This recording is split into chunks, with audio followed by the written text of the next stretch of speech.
Yes, welcome bakunzi ba Family TV, bakunzi ba The Face On. Nizere ko mumeze neza kabisa kuri uyu munsi wa Saint Valentin, aho muri hirya no hino hatandukanye. Mumeze power. Hanyuma rero kuri uyu munsi wa Saint Valentin murabizi ntago tuba twabibagiwe. Tugenda dutumira abahanzi batandukanye cyane cyane abaririmba indirimbo z'urukundo bakagenda babaririmbera. Uyu munsi turi kumwe nande rero no umusitari w'umunsi nko mumenyereye, akaba natangira twibwira navuga ngo ikaze. Murakoze cyane. Uyu munsi nakaruhuko cheza na mi indorondora G-Bruce umusore wanyu kabisa ati cheza na mi ati ndorondora. Izo zose ni indirimbo ze kabisa. Hanyuma ariko by'umwihariko indirimbo yazanye uyu munsi indorondora ni indirimbo nshyashya yashyize hanze kuri uyu munsi wa Saint Valentin. Kabatumva rero ku munsi w'abakundana ese indoromorora imeze gute. Aratangira tubwira kuki indirimbo yayise ngo indorondora. Ese yashakaga kuvuga iki, yashakaga kubwira iki, niba ari umukunzi we cyangwa ni ari umuntu usanzwe. Aratubwira ku buryo burambuye. Ni G-Bruce. Yes, nkuko abakunzi bacu babimenyereye, indirimbo zacu ziba zirimo ubutumwa cyane cyane nkanjye nk'umuririmbiye uririmba R&B na rock. Nkunda kuririmba ku ndirimbo zunga abantu, zibagarura hamwe, zijyanye n'urukundo, cyane cyane ko urukundo ari urwa mbere mu bantu muri rusange. So indorondora ni indoro nyine y'urukundo. Iyo umuntu agukunda hari uburyo kurebamo ukavuga ati uyu muntu harimo akantu, hari ikintu ashatse kumbwira. Niyo meaning y'indorondora. Ni indirimbo y'urukundo, ikaba audio ifite n'amashusho yayo byasohokeye cyarimo. Ese koko iyo ndirimbo yasohotse kuri uyu munsi wa Saint Valentin? Iyi ndirimbo ntago yasohotse kuri uyu munsi wa Saint Valentin, ariko uyu munsi nibwo nahisemo kuyiha abanyarwanda mbinyujije kuri Family TV ku munsi nk'uyu nguyu w'abakundana. Kubera iki? Nuko abakunzi banjye ndabakunda of course, kuko kuba nkora music kugira ngo nyibagezeho nuko mbakunda. So byahuriranye rero n'uyu munsi kugira ngo ndusheho kubereka ko mbakunda, mbazanira ka video gashyashya nyine kari sweet, kari sexy. Yes, umuntu yakwibaza G-Bruce muri iyi minsi usigaye ukora bitangaje. Ni gute ukora indirimbo ako kanya igasohoka iri kumwe na audio, ngira ngo bikora bifite. Ese mu by'ukuri waba uri kubikesha iki, waba uri gukura hehe ubwo akantu? Nta birenze urebye, ni imikorere myiza no gukorana n'abantu neza. Bakunzi banjye ba hafi, b'abafana bamba hafi, itangazamakuru n'inshuti zanjye magara zikunda umuziki wanjye.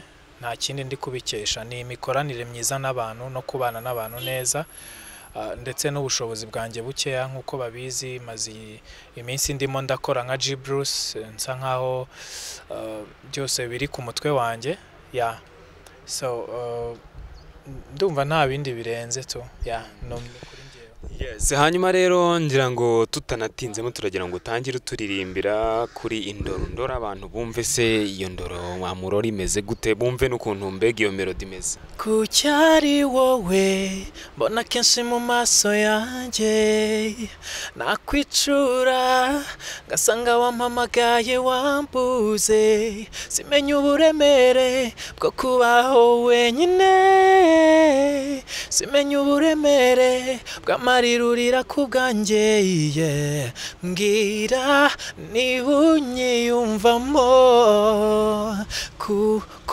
kundi babintera isoni. Indorondora kumana nandi nayibonye, uburyo nkoraho ko numva nta wundi wankoraho. Okay kabisa. G-Bruce umwe mu vocaliste bakaze tugera hano mu Rwanda, ngira ngo mwabyumviye namwe. Indirimbo muzagenda mukomeza gukurikirana kuri Family TV kabisa, by'umwihariko muri The Face On, nk'ikiganiro kikugezaho amakuru y'imyidagaduro n'umuziki muri rusange. Turimo tuganira nawe rero kuri uyu munsi, yatuzanye indirimbo nshyashya. Nge indirimbo nanakunze uburyo video yayikoze kabisa. Hanyuma turakomeza tuganira navuga nise G-Bruce nyuma yo gushyira hanze indirimbo, hari akandi wenda kaba kari hafi, wenda n'ubwingi batarayakira, uri buze no kutubwira wenda uburyo wifuza bayakiramo. Ese mu by'ukuri ibikorwa byawe kuri ubu ngubu bimeze gute, bihagaze gute?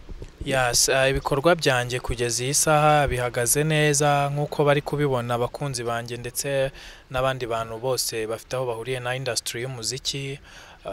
muri uru rugendo turimo twese rwo kuzamuka no gutera imbere nk'urubyiruko ndetse n'abanyarwanda muri rusange.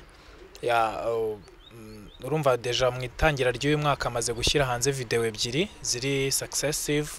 So ikintu nifuza ko kuri ino ndirimbo Indorondora nk'uko bari bakiriye iyo ubushize Cheza na Mi, ndifuza ko bakwakiriye ngiyi mu buryo burushijeho, kuko ni indirimbo y'urukundo kandi ruri open, kandi ifite aho yakura abantu bakundana naho yabageza muri rusange. Nicyo kintu nifuza kuri ino ndirimbo yanjye.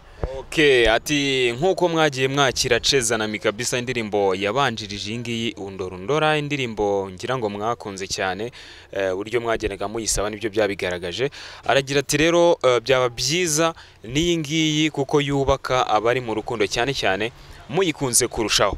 Hanyuma rero ngira ngo turimo tugenda tuganira na G Bruce, ibyo ari kubasaba muri kubyumva cyane cyane abakundana. Hanyuma ariko by'umwihariko ngira ngo uranabashimira abafana bawe, ni iki kintu bashima kugeza ubu ngubu mu muziki wawe? Ikintu cyonyine numva gihora kindi ku mutima mpora nshimira abafana banjye, nuko ntago bajya banyibagirwa. Nabibonye mu gihe gitambutse ubwo nari ndimo nditegura gusohora amashusho ya Cheza na Mi no gusohora amashusho y'Indorondora, bahora banyishyuza uko wabuze kutari gukora, turagukumbuye. Bisobanuye ngo abakunzi banjye ntago ari abakunzi bari aho gusa bisanzwe, ahubwo ni abakunzi b'inkoramutima baranzirikana kabisa. Atabakunzi banjye baranzirikana. Ni G Bruce Mustari kabisa. Uyu munsi turi kuganira by'umwihariko kuri Saint Valentin ku ndirimbo ye yise Indorondora, indirimbo nziza cyane y'urukundo irimo amagambo aryoshye. Ngira ngo mu kanya gato ari buze gushaka kandi kavasi kamwe aduhereza, ubundi mugende mwumva neza uburyohe bw'iyi ndirimbo ndetse munayakira uko yagiye bibasaba nk'abakunzi be mudahemuka cyangwa se mudahwema kumwereka uburyo mumwitayeho. G Bruce ndagira ngo uze gushakemo kandi kavasi kabisa kafasha abantu kuri uyu munsi by'umwihariko, ubundi ukabahereze kagende kaboza ku mutima, cyabagera ku mutima kabisa. ngo sigaye nisanga mu bandi nkuvuga,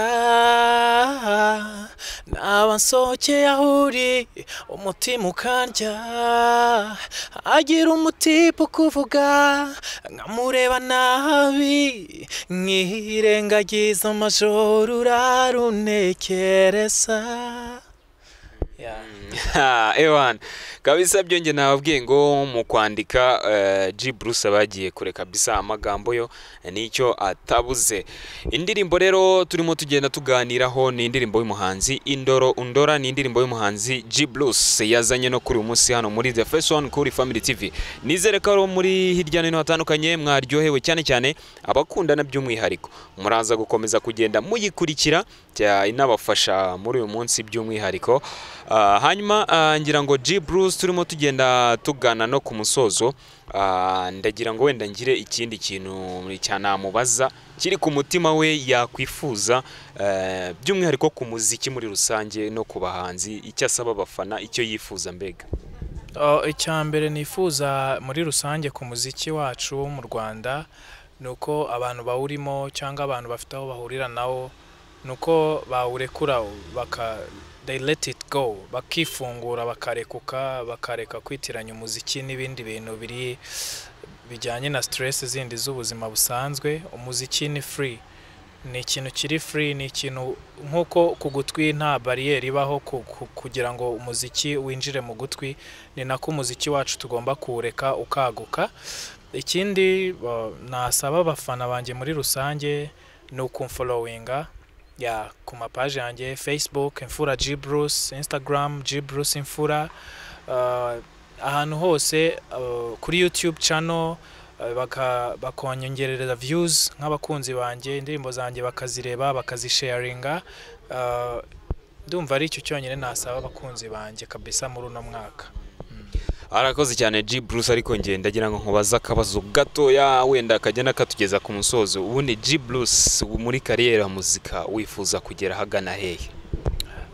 Muri kariyeri ya muzika nge nifuza kugera ku isi hose, kuko hari terme njya nkoresha ngo niba ibirenge byanjye bikandagiye ku butaka nubwo naba ndi mu modoka nayo amapine yayo bari ku butaka bisobanuye ngo ndi ku isi hose ubutaka bw'isi hose burafatanye so ndifuza ko umuziki wanjye wakwaguka ukagera ahantu hose ku isi abantu bakabasha kuwumenya no kuwumva bakanawukunda ndetse bikaba ishema kuri jewe nka G Bruce w'umunyarwanda. Okay, G Bruce ati ngenda ndashaka kugera ahantu hose nta na hamwe hasigaye Burayi Amerika hose nkavuga bakavuga G Bruce ari wa wandi waririmbira za ndirimbo mwamenye Cheza na Mini zindi nyinshi cyane uyu munsi nakaruhuko yatangireho mwabyumvise hanyuma ariko ndagira ngo noneho abashaka kandi kafro kuko niyo yaje no kubamurikira kuri uyu munsi abahereze anabasezera abakunzi be batari bakeya by'umwihariko. Ngo reka ngutake nigize nka nawe iyo ndori isa n'iwacu we